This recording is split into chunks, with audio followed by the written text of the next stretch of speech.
إن الحمد لله نحمده ونستعينه ونستغفره ونعوذ بالله من شرور أنفسنا ومن سيئات أعمالنا. من يهده الله فلا مضل له ومن يضلل فلا هادي له. أشهد أن لا إله إلا الله وحده لا شريك له، وأشهد أن محمدًا عبده ورسوله، صلوات الله وسلامه عليه وعلى آله. يا أيها الذين آمنوا اتقوا الله وقولوا قولا سديدا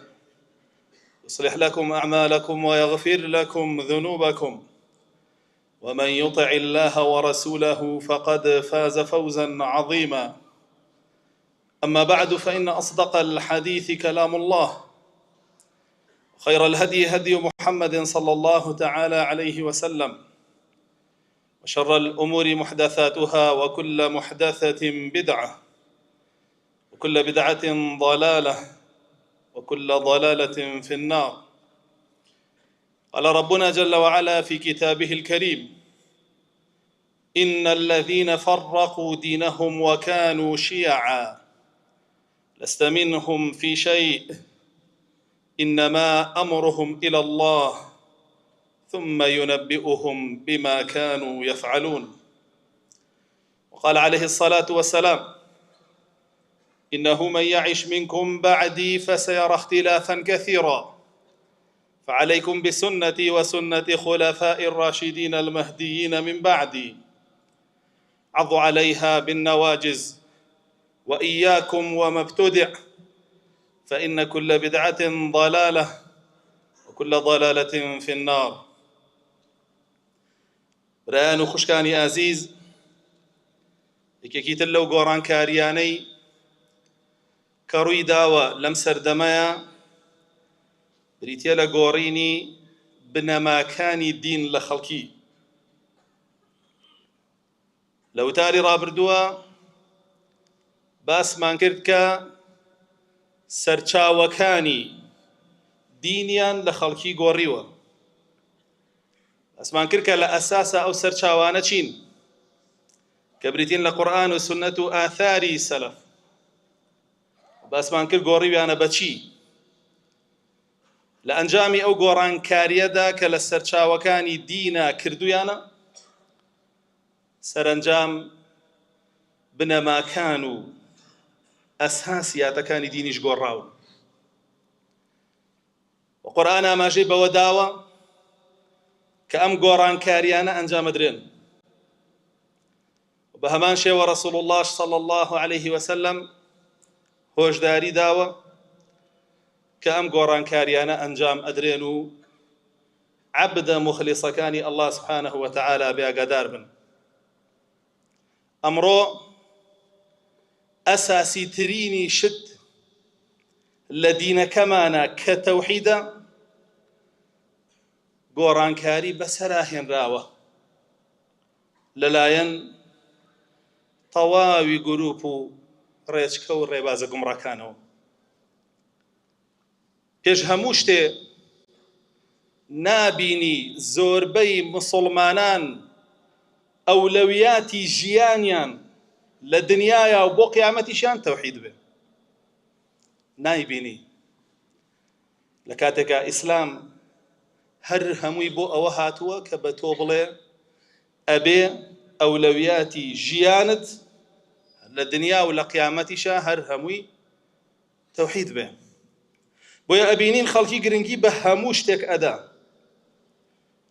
بەس گرنگیەکی ئەو تۆ بە تەوحیدەکەی نادا لە کاتێکە ئەبێ لە پێش هەموو شتێکەوە بێ. ئەبێ گرنگی پێ بدەی فێری بی، و دواتریش دژەکانی بناسی، هەڵوەشێنەرەوەکانی بزانی، بیپارێزیت و هەر وەکو چۆن کە هاتوویتەتە دنیاوە لەسەری هاتوویتەتە دنیا، ئاوا بە پاکی بیپارێزی و ئەو نەفسەی خۆت ئاوا تەسلیمی ئەڵڵا بکەیتەوە سبحانه وتعالى، کە بەبێ ئەو تەوحیدەش تۆ ئەگەر بگەیتەوە بە پەروەردگارت تیاچی. رسول الله صلى الله عليه وسلم يكم كلمي لقل أهل سرزويا تشيبو قولوا لا إله إلا الله تفلحوا. يوبرن لا إله إلا الله بزماني مقالتان وبزماني حالتان تفلحوا. ولا إله إلا الله بدمتان بلن وبكرداريشتان جبجيكن أو سرفراز بن أتشنا بهشتوا ولا جهنميش بارزراو بن. مفهومي مخالفي فرمودكي رسول الله صلى الله عليه وسلم بريتيالتي أوي بلا إله إلا الله نجي وبوي نجي وبي ونقات وبا الله سبحانه وتعالى هيج تسرفرازي ناكا وهرقي سرفراز نابه. ويكاتكيش هر نوێنەرێکی خۆی ئەنارد بۆ هەر گەلێ بۆ هەر شارێک بۆ هەر جێگایەک هەر وەکو چۆن معاذی کوڕی جەبەلی نارد بۆ یەمەن فەرمووی ئەولەویاتی داعوەکەت با چی بێ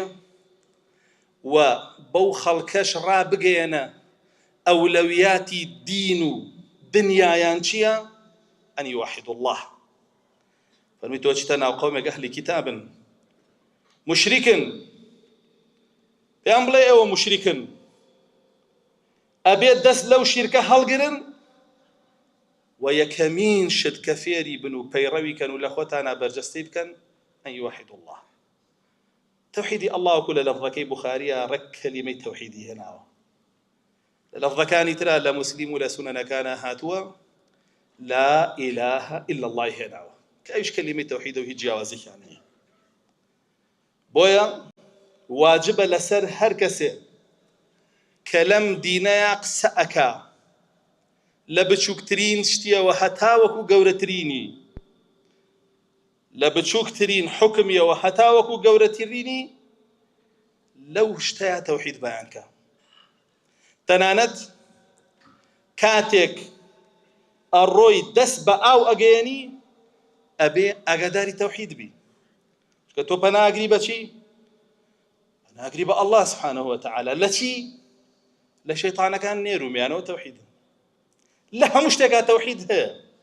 لە هەموو هەنگاوێک تا هەیە لە هەموو قسەیەک تا هەیە لە هەموو کردارێک تا هەیە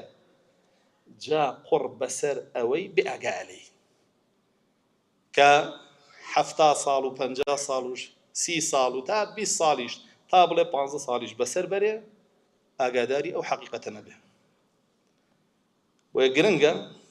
هەموو کەسێ لە هەموو هەڵسوکەوتێکە ئاگاداری تەوحید بێ. وەکو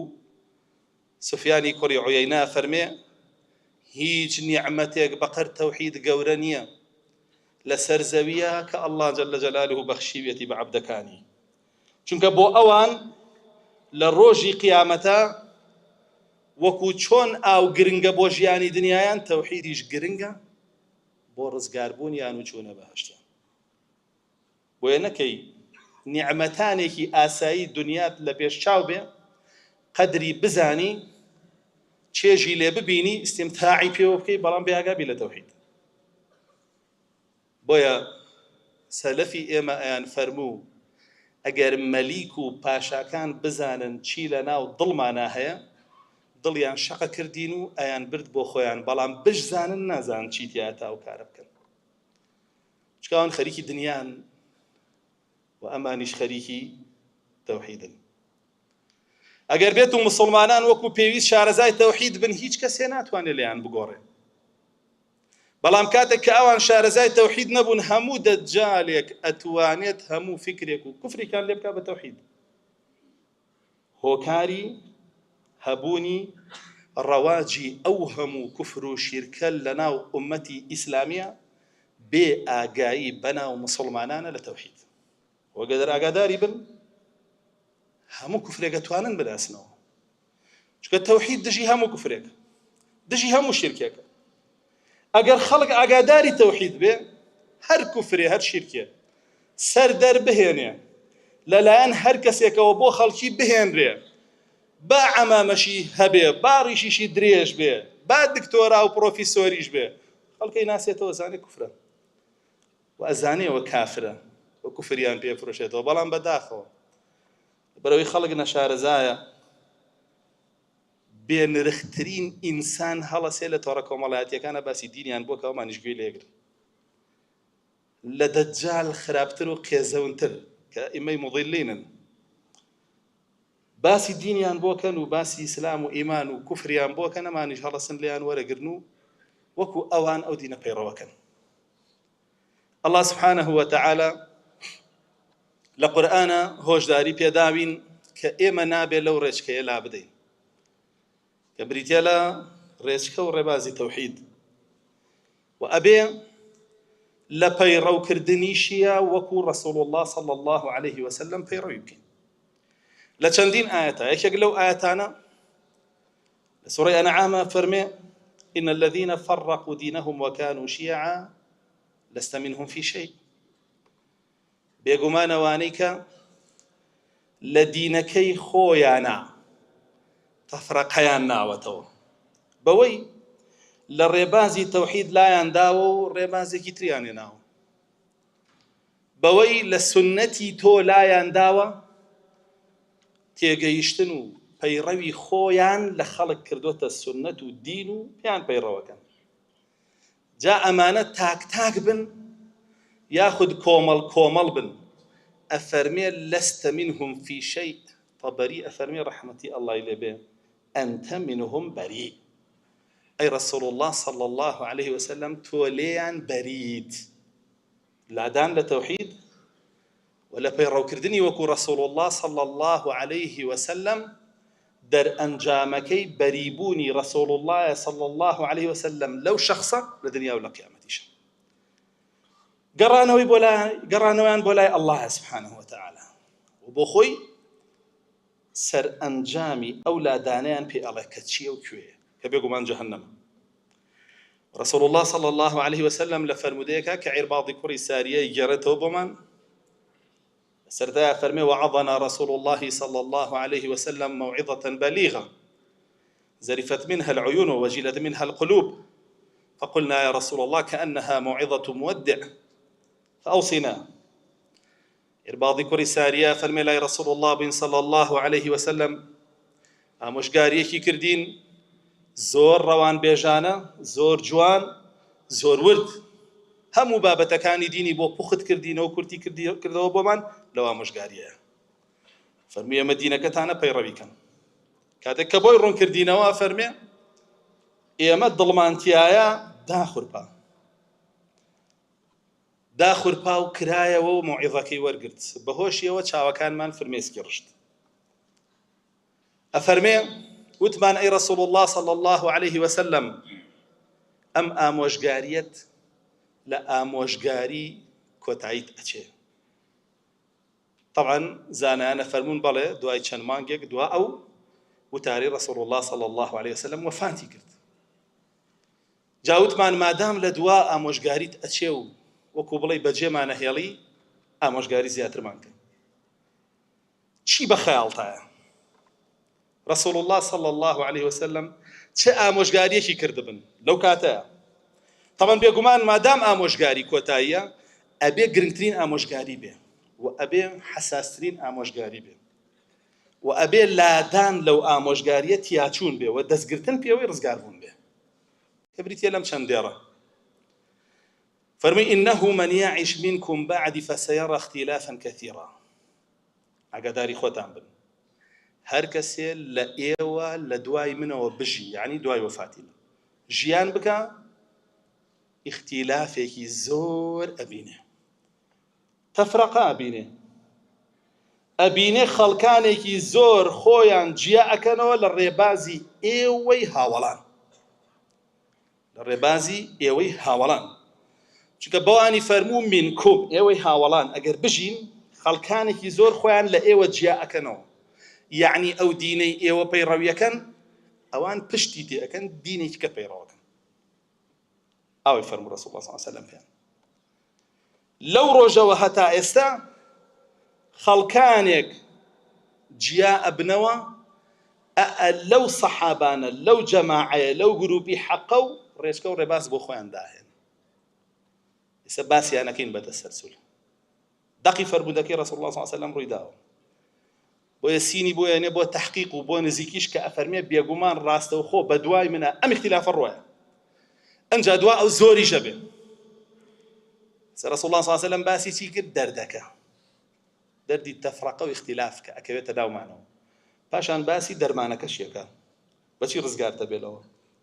فعليكم بسنتي وسنة خلفاء الراشدين المهديين من بعدي بەو ڕزگارتانە بێ دەست بگرن بە سنەتی رسول الله صلى الله عليه وسلم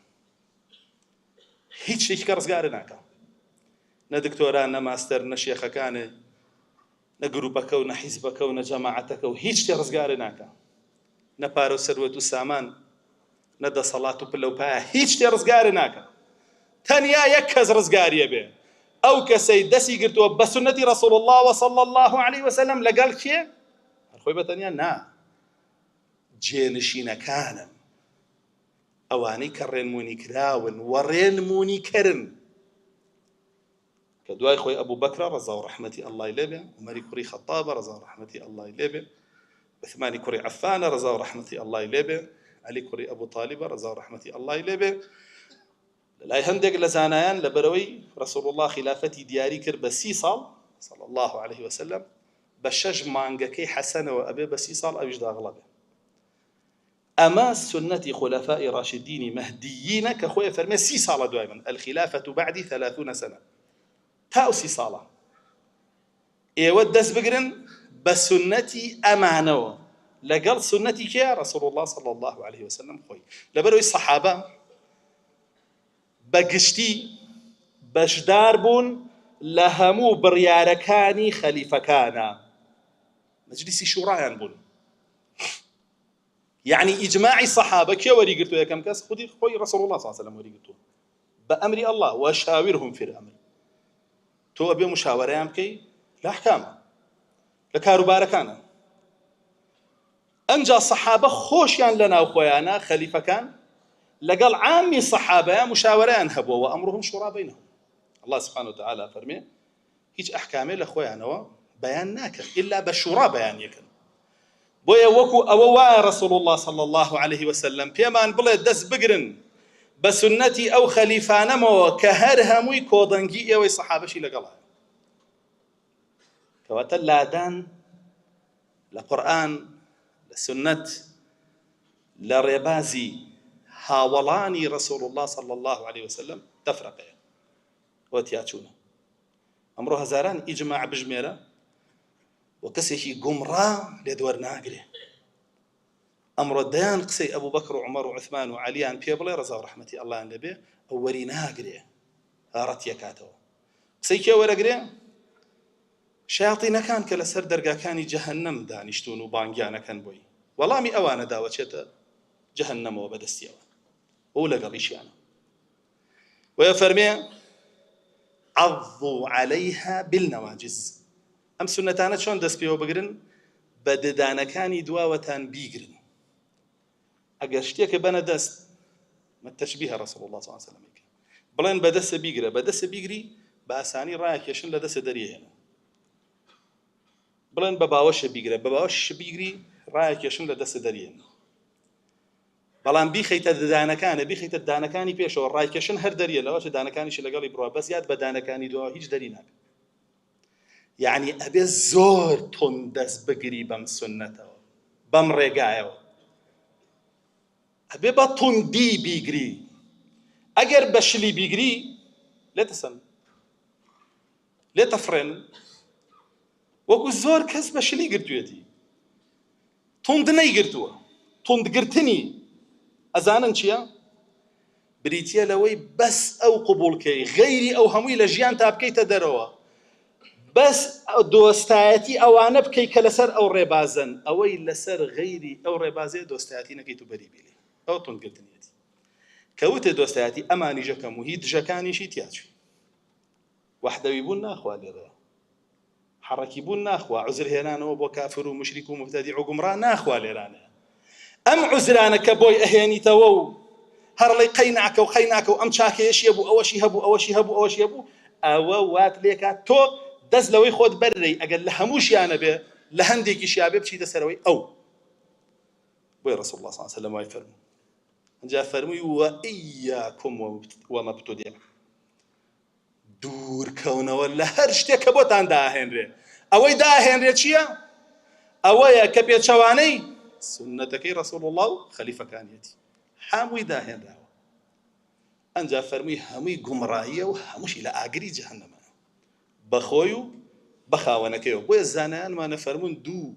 تاوان هەیە ئیلا ئەبێ سزاکەی بچێژی ئەگەر تەوبە نەکەیت و لەسەری بگەیتەوە بە ئەڵڵا. یەکیان شیرکە، لێخۆشبوونی نییە. دووەمیان بیدعەیە، لێخۆشبوونی نییە، چونکە فەرمێ كل بدعة ضلالة وكل ضلالة في النار. همي لا أقرأ ويبدور بلي بهمو شوية لدواي رسول الله صلى الله عليه وسلم تفرق يد سيبكر كوفاتي كرت كوملك لدشتكي كاني شوار دوري مدينة هالقرانو للدين هامو الصحابة بكافر هالقراوان لدين لقلمدان دواي جهادي شان دشكردن هەڵگەڕانەوە کەیان چی بوازن؟ هاتن وتیان خوانیە نەوەڵ، وتیان پێغەمبەر صلی الله علیه و سلم درۆیە نەوەڵە، وتیان ئێوەی سەحابەکان خراپن نەوەڵە، کە ئەمانەیە سە ئەمڕۆ هەمووی خەڵکی کاو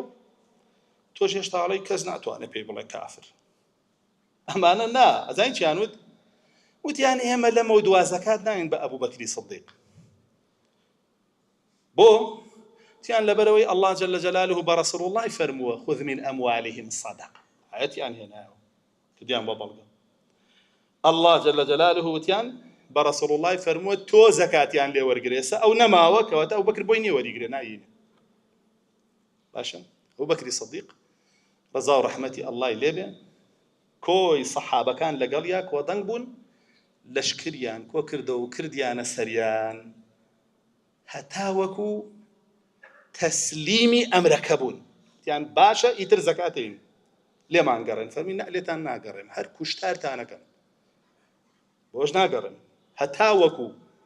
شاهیدی نەدەن کوژراوەکانتان لە جەهەنەمە. لەبەرەوەی لە پێناوی کوفرا کوژراون، وە کوژراوەکانی ئێمە لە بەهەشتایە، لەبەرەوەی لە پێناوی ئیسلاما کوژراون، و ئەبێ دیەی تەواوی کوژراوەکانیشمان بدەن. ئاوا لێیان خۆش بوو ئیسلامی لێ قبوڵ کرد. ئێستا ئەگەر ئەبوو بەکری سەدیق لەم سەردەمەیە ئەبوایە وەحدەویەکان چیان پێ بووتە، ئەبوایە موشریکینی ناو مسڵمانان چیان پێ بوو، یان تونڕەوە ئەم کابرا وتی باشە زەکاتی ژێم کەچی وازی لێ نەهێنان، هەتا پارەی خوێنی کوژراوەکانی خۆیانی لێ وەرگروایانەوت. ئەو ڕەحمی لە دڵا نەبوو. اذهبوا ئەنتم طلقاء چی لێکەی؟ پێغەمبەر صلی الله علیه و سلم وایوت بە ئەهلی مەکە، ئاخر ئەهلی مەکە لە کوفرەوە هاتنە ناو ئیمان. ئەمان لە ئیمان و چوونەتە کوفر. تۆ چۆنەتەوێ یەک حکمیان هەبێ ئەم دوو بابەتە؟ بجهل حكم نادري ما بقريته ابو السرشاويدين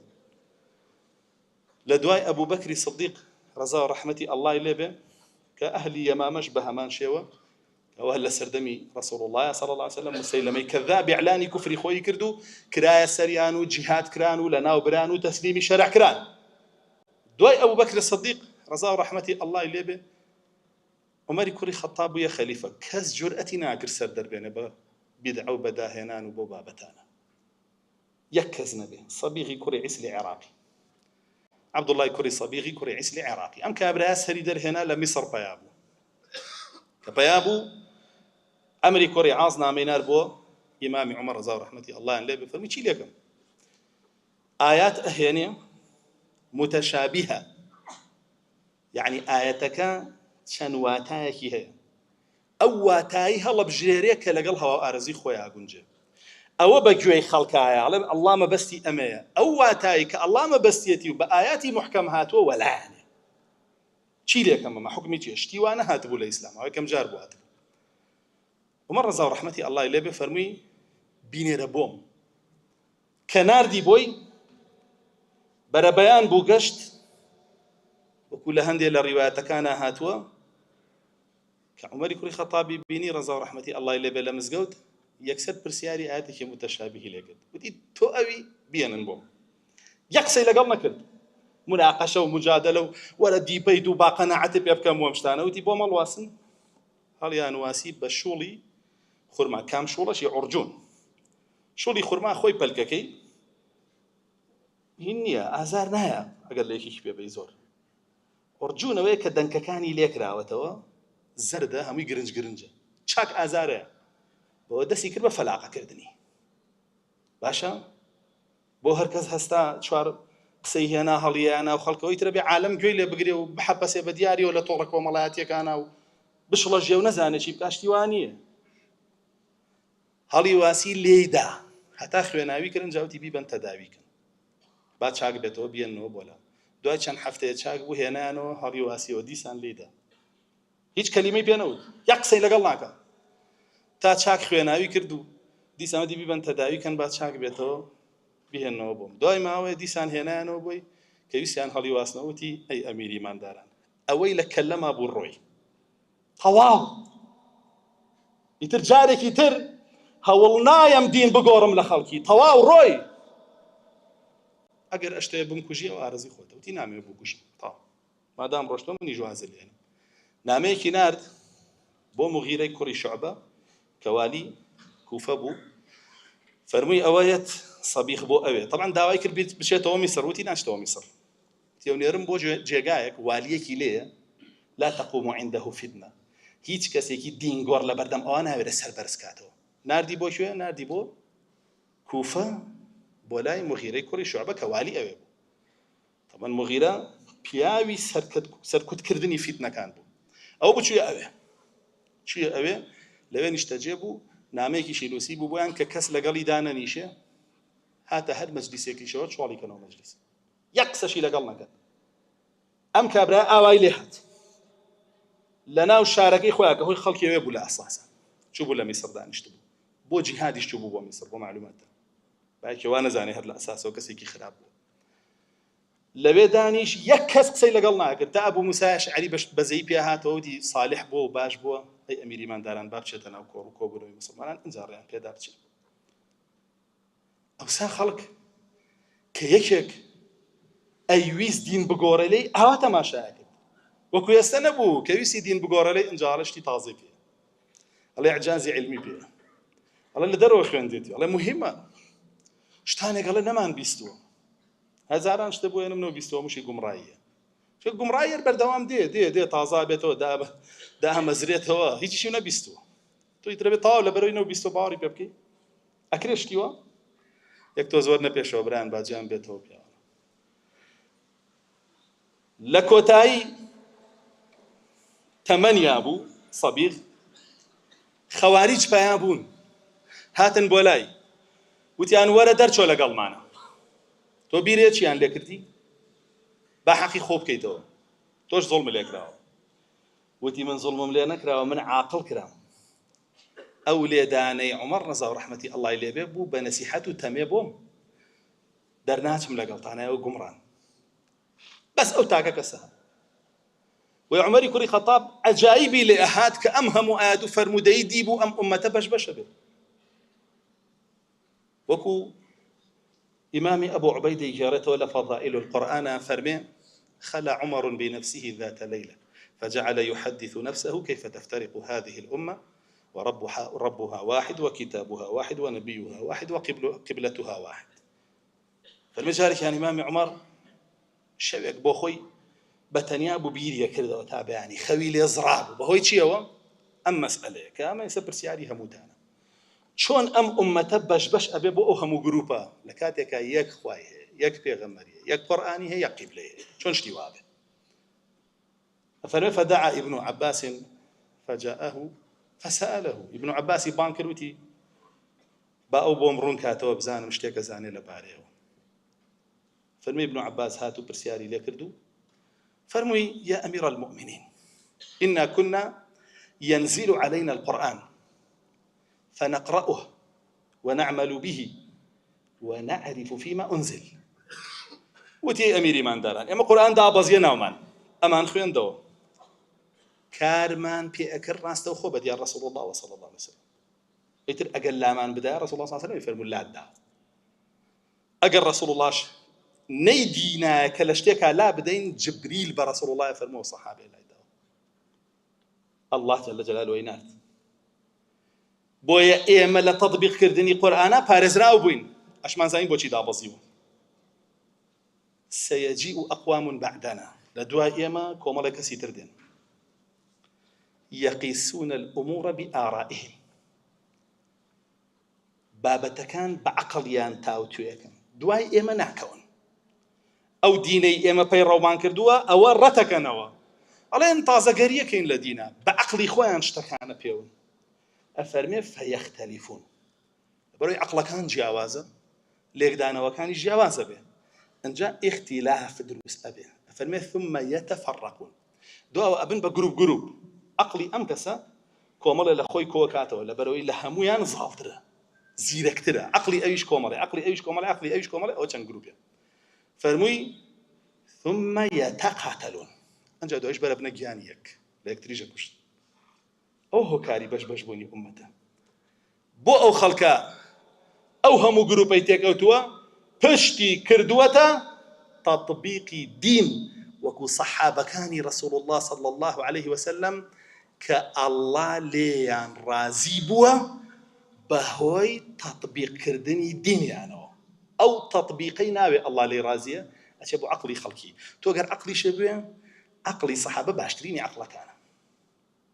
بس يسط آيات لقرآن سيسط آيات هاتوا لسر فضلي تيجيشتن وتطبيق كردني صحابة كان بودين باشتريني عقلك أنا هم عقلك كان يتر لدواون بو يترتو عقلي أوان هالنا بجيلي أجر هر عقلي يشتغل عقلي أوان باريز راوبو بقرآن وبسنة وبوحي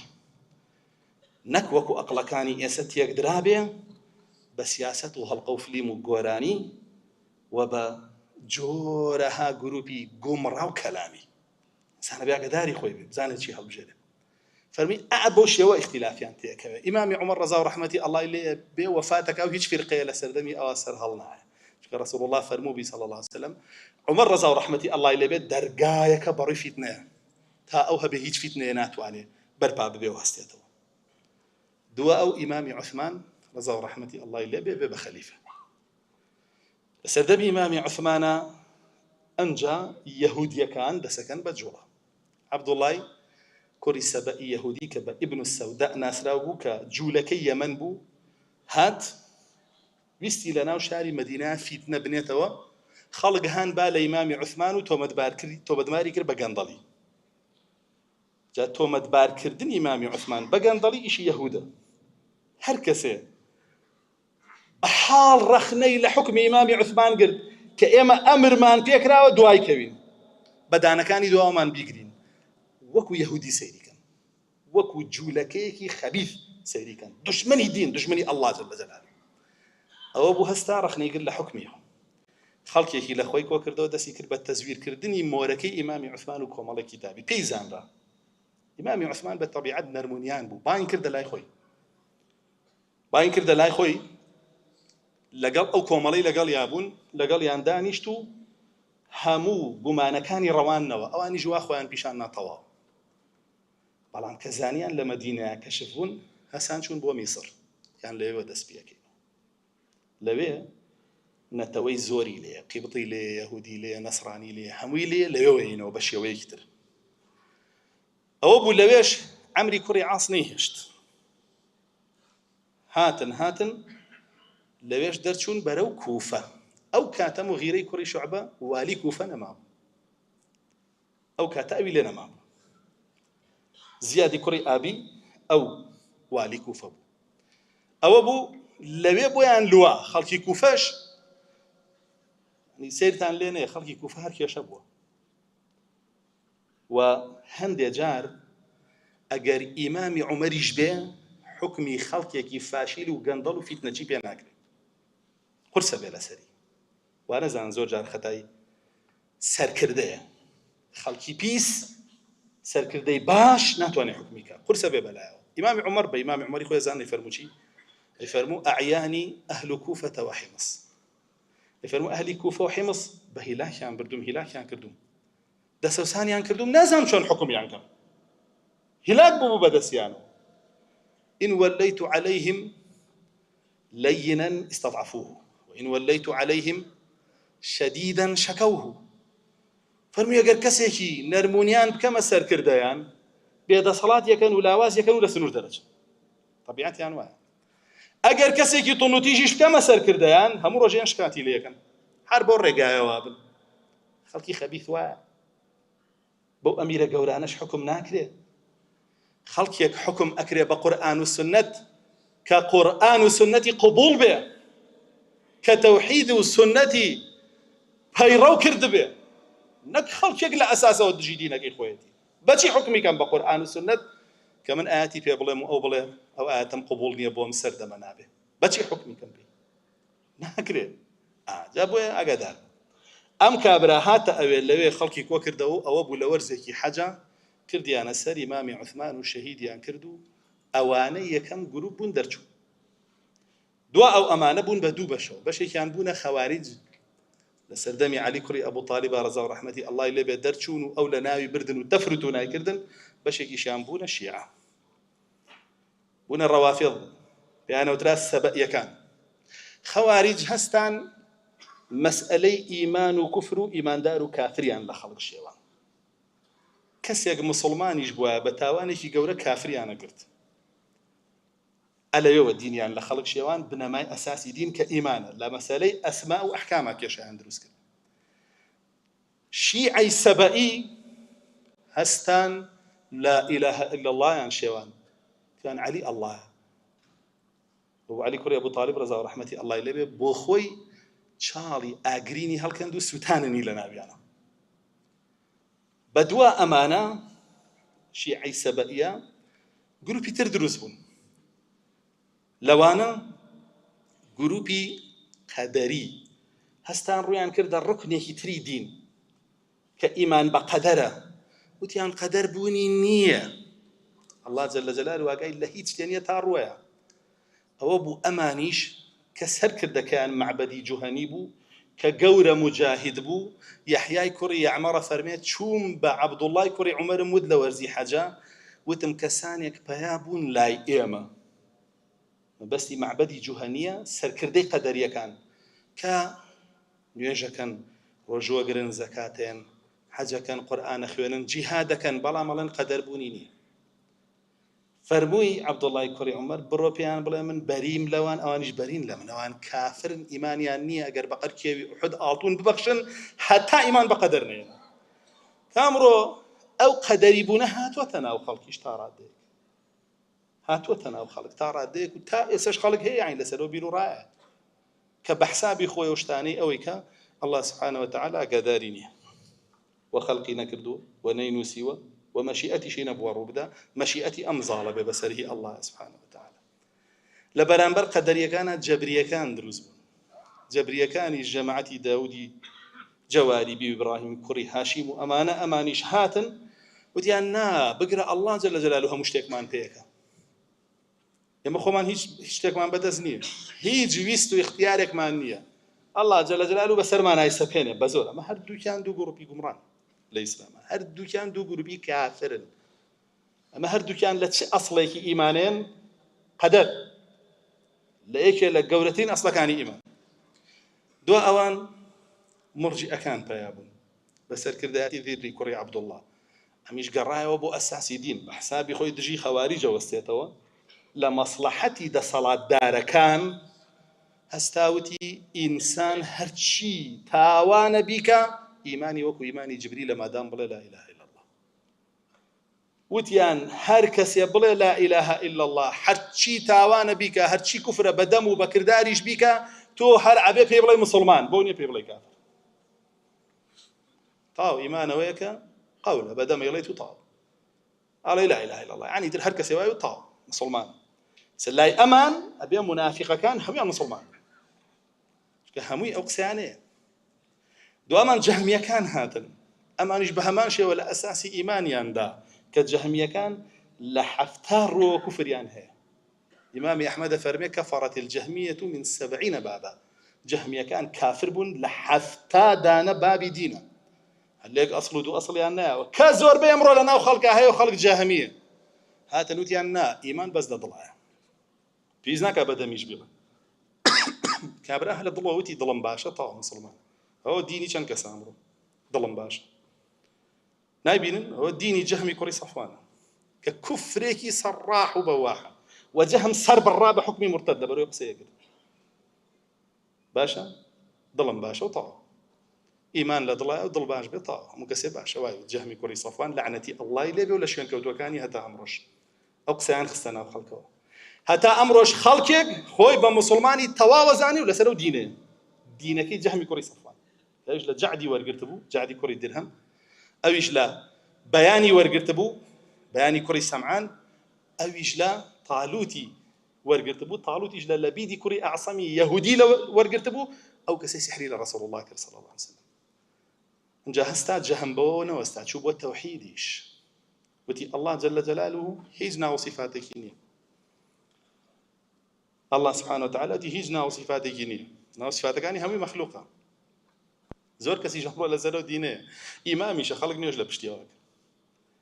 وتی الله لەسەر عەرش نییە لە ئاسمانیش نییە لە بزگەوتی ترمذ یەکەم شت ئەوەی ئەعلان کرد ئەمڕۆ ئەوەی ئەڵێ الله لەسەر عەرش نییە تۆ نوێژی لە پشتەوە تۆ بە ئیمامی ئەزانی تۆ دینی لە فێرەبی پیرۆزی بێ دینی جەهم باشە بەدوا جەهمە وەدوای جەهمیەکانە معتەزیلەکان هاتن ئەوانیش هەر ئەساسی دینیان هەمووی گۆڕی ئێمە ناڵێن ئەساسەکانی ئیمان ئەو شەش ڕوکنەیە ئیمان بالله مەلائیکە کتوب ڕسول ئەوان ناگۆڕیان هیکیان هێنا تیان ئەم ڕوکنانەی خۆمانە یەکەمیان بریتیە لە تەوحید تەوحید مەبەستیان چییە الله هیچ ناو صفەتێکی نییە چونکە ئەڵێن إن الله واحد لا يتجزأ ئەو تەوحیدەکەیان بوو باشە هیچ ناو صفەتێکی نییە و تەواو هەموویان قەدەغە کرد ئەنجا وتیان دواو ڕوکنی دووەم عەدلە کەلیمەی عەدل لای ئێوە شتێکی جوانە عەدل عەدالەت ئەوە شتێکی باشە لە دینە عەدل لە دینە بەڵێ بەڵام عەدلەی ئەمان مەبەستیان عەدالەت نییە دادپەروەری لە نێوان خەڵکە ئەمان مەبەستیانەوەیە کە قەدەر بوونی نییە چونکە ئەگەر قەدەر بوونی هەبێ بێ بڵێ خوا زاڵیمە بۆیە بێ بڵێ نە قەدەر بوونی نییە ئەوە عەدلە ئەسڵێکی کەیان هێنا ئەمر بە معروف نەهی لە مونکەر ئەمر بە چاکە قەدەغەی خراپە ئەو بریتیە لە چی خۆ ئەمە شتێکی باشە بەس ئەوان مەبەستیانەوەیە ئەمر بکەی بە هەموو ئومەتی ئیسلام بێتە سەر ئەم معروفەی خۆیان لەسەرین ئەو کوفرانی خۆیان لەسەرین وقەدەغەیان لێ بکەی لەسەر دینی حەشەوی بن حەشەوی لایەوان کێ مسلمانان ئەوانەی لەسەر ڕێبازی سەحابەکان چونکە عەمری کوڕی عوبەید کە خۆی کابرایەکی گومڕا و کافر بوو قەدەری بوو و لە هەمان کاتا معتەزیلیش بوو کە پێیان وت عەبدوڵڵای کوڕی عومەر فەرموویەتی قەدەر هەیە وتی عەبدوڵڵای کوڕی عومەر حەشەوی بووە ئاوای بەوت لعنەتی ئەڵڵای لێبێ بە سەحابەی ڕەسوڵ الله صلی الله علیه وسلم بۆ عالیمە وابی خۆ سەیریشتان لێ نەیە عەمری کوڕی عوبەید دەزانن تەلەبەی کێ بوو حەسەنی بەسری مەرج نییە هەر کەس مامۆساکەی باش بوو خۆشی باش بێ واصلی کوڕی عەطا تەلەبەی کێ بۆ ئیش حەسەنی بەسری مەرج نییە هەر کەس مامۆساکەی باش بێ خۆی باش بێ جەعدی کوڕی درهەم سەرەتای تەلەبایەتی لە لای کێ بوو وەهبی کوڕی مونەبیه گەورە تابعی لایوانیان خوێند دەی خۆشیان چی دەرچوون دەجال و کەذاب و درۆزن دەرچوون بۆیە مەرج نییە کە تۆ سەیری کردی یەکێ مامۆساکەی باش بۆ ئیترەوە خۆشی باش بێ مەرج نییە ئەشگونجێ کابرا لای کەس نەیخوێند بێ تەنها کتوبی عولەمای پێگەشت بێ خۆی پیاوێکی باش بوو ئەوەشە گونجێ وەیە قسەیە بەتاڵە کە ئەڵێ من كان شيخه كتابه قل صوابه وكثر خطأه قسەیەکی بەتاڵە کە کردویانە بە مطلقی وانیە هەموو جارێ هەندێک جار لەواتێ وابێ دوا ئەمان معتەزیلیەکانەوە بۆ ئەسڵێکی کەشیان دانا کە بریتی بوو لە ئەلمەنزیلە بەینە المەنزیلەتەین یعنی ئینسان کە تاوانێکی کرد لە دنیا نە پێڵێن کافر نە پێڵێن موسڵمان پێڵێن ناموسڵمان ئەو عەقیدە و بیر و بەهاری معتەزیلەیە و ئەسڵە لەلایەن وتیان بەڵام کە مرد ئەچێتە جەهەنەم بۆ هەتا هەتا بەڵام لە دنیا لەو نێوەندایە دایانین هەشتاون باشتر بوون ئەمڕۆ کابرا کوفریشەکە تۆ ئەڵێ نابێ پێی بڵێ کافر کوفریەکە ئەڵێ نابێ پێی بڵێ کافر دوای معتەزیلیەکان لعنەتی ئەڵڵایان لێبێ گروپێکی تر دروست بوون کە پێیان ئەوترا کولابیەکان ئەمان هەستان لە بینی ئەشعەریەکان و ئەهلی سونە و جەماعەیان ڕێبازێکی تریان دانا کە لەو پێش خەڵکی هەمووی یاخود نەفی ئەسما و صفاتیە کرد کە گروپی کوفر و شیرک بوون و لە معتەزیلە و جەهمیەکانە خۆیانە بینیوە یاخود هەر هەمویان ئیثباتیانە کرد وەکو ئەهلی سونەت و جەماعەت ئەم هەستا ڕێڕەوێکی دانا هەندێکی ئیثبات کرد و هەندێکی ئینکاری کرد لە مەسئلەی قەدەرە بەرەو جەبریەت ڕۆی لە مەسائلەکانی ترا هەمووی وەسەطیەتی هەڵەبژار بە حسابی خۆی نەهاتە لای ئەهلی سونە و جەماعە نە لەگەڵ ئەهلی کوفر وەسەطیەتی هەڵەبژار بۆیە خەڵکی زۆر پێی هەڵخەڵە تاوای زانی ڕاستەکە لە دوا ئەمانیش ئەشاعیرەکان هاتن و وما تريديەکان هاتن حتا ئەم ڕۆژ لەناو ئەو خەڵکەیان مێژووی هەر هەمویان ئەگەڕێتەوە ئەساسەکەی بۆ سەر جەهمی کوڕی سەفوان و گروپەکەیەوە خەڵکێک دینیان لێ وەرەگرێ لە هەموو پایە و ئەرکانەکانی دینیشیان ناوە هیچیان نەهێشتۆتەوە لەو نێوەندەشە لە دەوروبەری 400 قرنی چوارەمە فاتیمیەکان هاتن ئەوانیش دیسان بەلا ئیلاهە ئیلا الله وەگرتیان هەسان دەستیان کرد بە قەبرپەرستی و دروستکردنی مزگەوت لەسەر گۆڕەکان و گەورەکردنیان ئەنجا دووە ئەو قەبرپەرستەکانی لای خۆشمان بە دوایانە ڕۆشتن دەستیان کرد بە ڕازاندنەوەی قەبری مامۆساکانیان و شێخ و مەشایخەکانیان و پەرستنیان و کردنی بە مزگەوت ئاوا ئەم گروپانە هاتن ئاوا دروست بوون خۆمانە هیچی لە سەرەتای ئیسلامان نەبوو ئاواش ئەمڕۆ خەڵک هاوارە کاڵە سرم لێ شێواوە ئێتۆ ئەوانە و هەمووی پێ مسڵمانە قسە لەوانە هەمووی وەرەگری هەمووی پێ ئیمامە هەمووی پێ عالم و زانایە قسە لەوانە هەمووی وەرەگری تر چی سەر لێ نەشێوێ خۆی سەر لێ شێواوی ئەوەیە ناگەڕێیتەوە بۆ ئەو دینەی سەحابە لەسەری بووە ئەو دینە وەربگری لەوانە بۆیە بە درێژایی مێژوو شەیاطینەکان هەوڵیان ناوە خەڵک لە حەقیقەتی ئەم دینە لا بدەن بە جین و ئینسیانەوە پەیوەندیان بە یەکەوە هەبووە و بەردەوام ئاوا هەوڵیان داوە گۆڕانکاری بکەن لە بنەماکانی دینە ئاخر گروپ کە ئێستا دروست بووە و زۆرن و خەڵکێکی زۆریش پێیان هەڵخەڵەتاوە بریتین لە مولەفقە وەحدەویەکان تەلفیقەکەن هەموو گروپەکانیان پێ باشە ئەم گروپانەی ئێستا باسمان کرد کە هەمووی کافرە لە دین دەرچووە ئەوان ڕێن هەمویان مسڵمانن ئەی باشە ئەو کوفرانیان لە عوزریانێ نەیانزانی و تەویلیان هەبوو ئەنواع عوزریان بۆ ڕیزەکەن 13 14 15 عوزریان بۆ ڕیزەکەن باشە ئەنجا هەر هەمویان قبوڵە دۆستایەتی هەمویانەکەن خەڵکیش هانێن بۆ دین وەرگرتن لەمانە و بە ئێمە ژەڵێن چی ئێوە تەفرەقە دروست مەکەن کێ ماڵین دین لەوانە وەرمەگرن ئێوە تەفرەقە دروست مەکەن لە کاتێکا تەفرەقە خۆ جیاکردنەوەیە لە سەحابەکان کە ئەو گروپانە کردویانە و ئەمانە ئەم وەحدەوی و حەڕەکیانە بۆ مەرامی سیاسی بۆ کۆکردنەوەی جمهور ئەم قساناکەن و خەڵکێکی زۆریشیان لاڕێ کردو دوایان کەوتووە داواکارم لە الله سبحانه وتعالى بمانگێڕێتەوە سەر حەق والحمد لله رب العالمين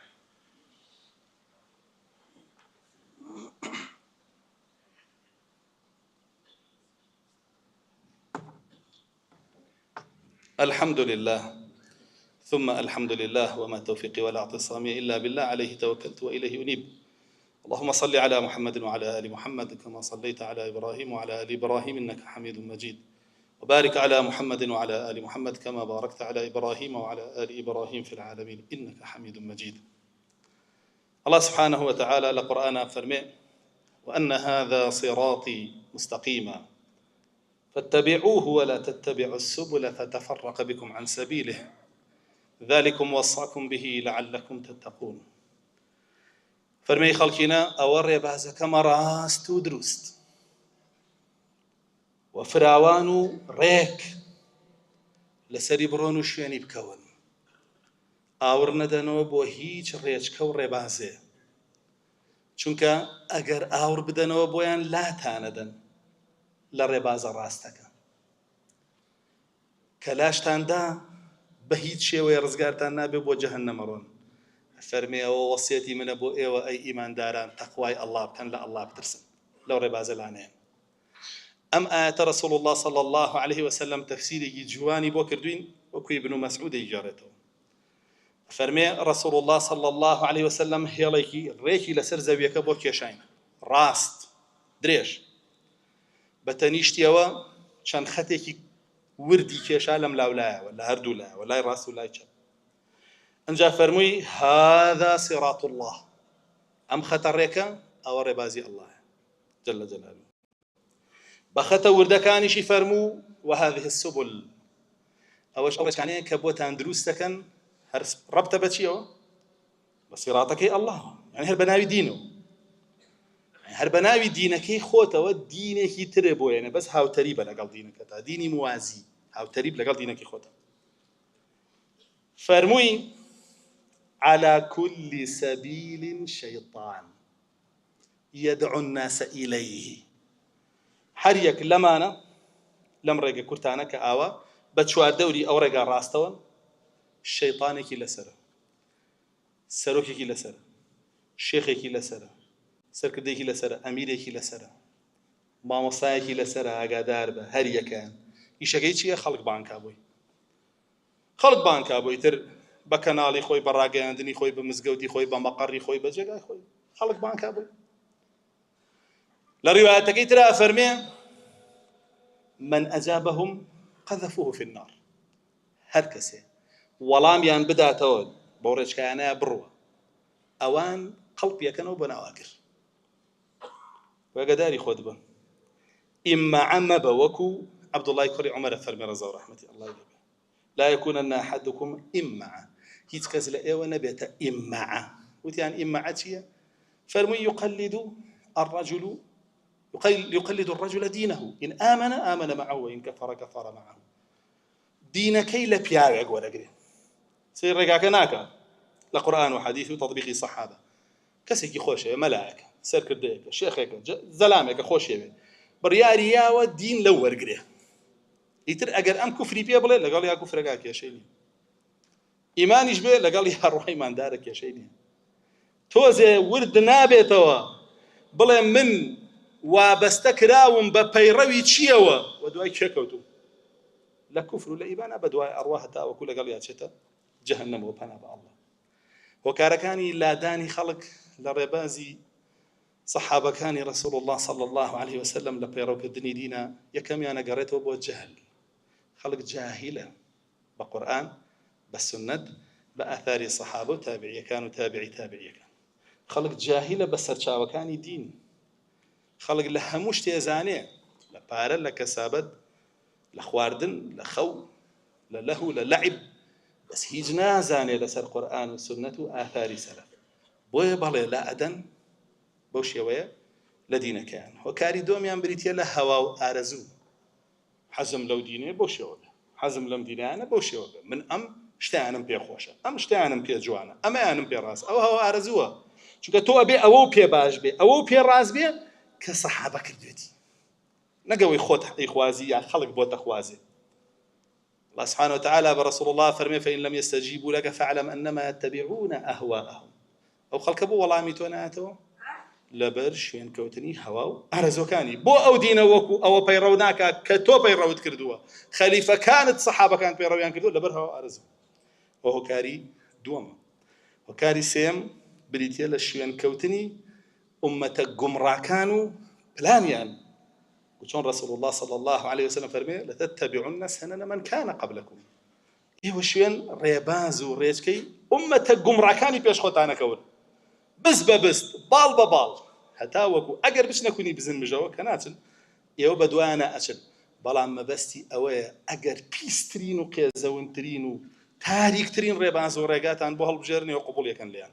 ودي يقرن ليان بو لبري لأوروبا وهاتو لأمريكا وهاتو ولا كفر وهاتو أو بيا جوانا أو بيا شاكا بلام أوي كإسلامي حقا لنا أخوتا بيتا وتري أو بيا جوانية أو زور جار بلات أو توندروية ولادانا لدين. وكاري چوارەمیان بریتیە لە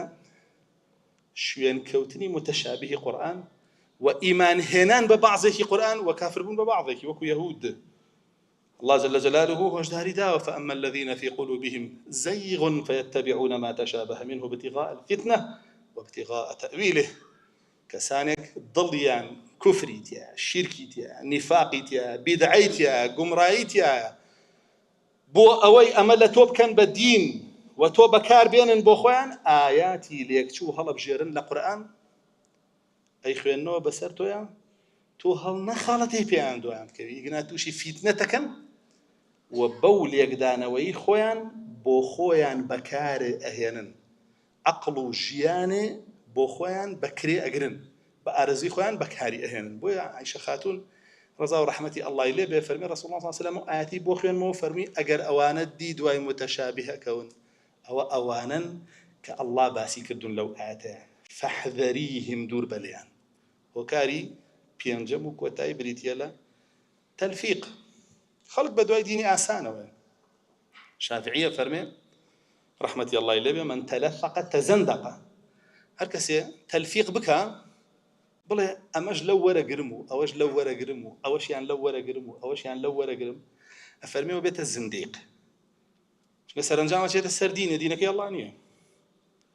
شتێ لە معتەزیلە وەرگرەوە، شتێ لە جەهمی وەرگرەوە، شتێ لە قەدەری وەرگرەوە، شتێ لە جەبری وەرگرەوە، شتێ لە ئەشعەری وەرگرەوە، شتێ لە کولابی وەرگرەوە، شتێ لەم حیزبە وەرگرەوە، لەو حیزبەیت و لەم هەلا فڵان و لە شێخ فڵان و لە طریقەتی فڵان و لە طریقەتەکەی ئەمی تریان و لە ڕێبازی ئەو. چی تۆ لەسەر چ دینێکی هەستا؟ لەسەر چ دینێکی؟ ئەمە تەلفیقە، ئەمە خۆی وەحدەوی بوونیشە. کە وەحدەویەکان ئەمیان قبوڵە، بۆیە وەحدەویەکان گەورەترین زندیقی ئەم سەردەمانە، بێ ئاگاداریان بی. ئەمە پێنج هۆکارە بۆی کە خەڵک وای لێبێ تووشی تەفرەقە ببێ و گومڕا ببێ. ڕزگار بوون لە تەفرەقە بەچی ئەبێ؟ بە دووشت هەردووکی وەسیەتی ڕەسوڵ الله صلی الله عليه وسلم. یەکەمیان بریتیە لە الاعتصام بالكتاب والسنة وآثار سلف الأمة، دەستگرتن بە قورئان سنت و تێگەشتنی سەلەفی ئومەت لە سەحابە و تابعیەکان و تابعی تابعیەکان. بەس ئەو تێگەشتنی کۆدەنگن لەسەری دیگنا مشریکین و منافقینی وەحدەویەکان فێر بوون ئەچن چیەکەن؟ یەک ئەثەری سەلەفە بۆ هێن، ئەڵێنەوە نیە ئەوواڵە. نا ئێمە لەو مەسئلەیە کە ئەو ئەثەرت بۆ هێناوە ئیجماعمانەوە، ئیجماع کۆدەنگی بۆ هەڵ ناخەڵەتی. تۆ موسڵمانی سونیە بێ زیرەک بێ عاقڵ بێ، دوایوان نەکەوێ هەڵخەڵەتێ بە یەک ئەثەر یا بە دوو ئەثەر کە جاری وایە ضەعیفیشە، صحیح نییە. جاری وا هەیە لە موقعێکی ترا فەرمیوێتی، بۆ شتێکی تر فەرمیوێتی، ئەم یەکی ئیجماعی گەورەی پێڵۆشێنێتەوە. ئەمە خاڵ یەکەم، دەست بگری بەو سێ سەرچاوەیەی دینەوە، ناشتوانی دەستی پێوە بگری هەتا عالم نەبی بێ، هەتا جاهیل بی پێی دەست بەچێوە بی، ها بێ عالم بی. خاڵی دووەمیش کە ئەویش ڕەسوڵ الله صلی الله عليه وسلم دیاری کردووە، بریتیە لە چی؟ بریتیە لە خۆ دابڕاندن لە هەموو گروپەکان، یعنی وەحدەوی نەبی، وەحدەویەکی زندیق نەبی. چونکە ڕەسوڵ الله صلی الله عليه وسلم فەرمووی چی بە حوذەیفە کاتێ فەرمووی گروپەکان زۆرە بن و هەمووی ڕەسی خۆی یەبێ و هەمووی خەڵک بانکا بۆ لای دەرگاکانی جەهەنەم، فەرمووی فاعتزل تلك الفرق كلها، خۆ دابڕێنە لەو گروپە گومڕایانە هەر هەمویان، گوێ لە هەر کەسێ بگری لە هەر گروپێکی گومڕایە شتێ لە دڵتا دروستەکە و بە مروری زەمن ئەچیتە سەر دینەکەی، واز لە دینە حەقەکە هێنی. ئەمە یەکێکی تر بوو لەو گۆڕانکاریانەی کە لەم سەردەمایە بینین و زۆریشە و زۆر کەسیش تووشی بووە